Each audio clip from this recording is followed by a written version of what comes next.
pesos control masculino. Queda cerrada la inscripción.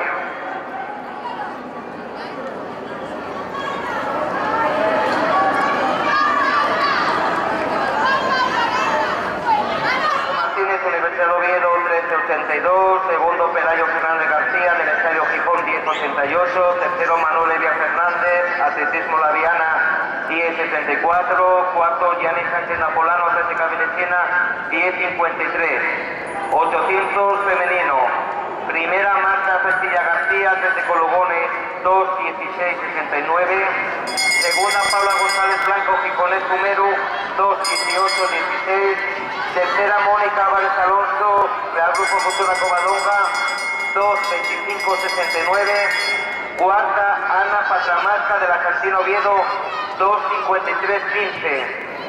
Por favor, Marta Castilla y Ana Patramasca, cuando podáis pasar por megafonía. Resultados de 800 masculino. Primera serie, primero Luis de la Vega Viña, Gijón Atletismo, 1.57.15. Segundo José Carlos Álvarez Denia, Electrónica Rato Vilés, 1.57.99. Tercero Eduardo Suárez García, Sociedad Gimnástica Pontevedra, 2.01.41.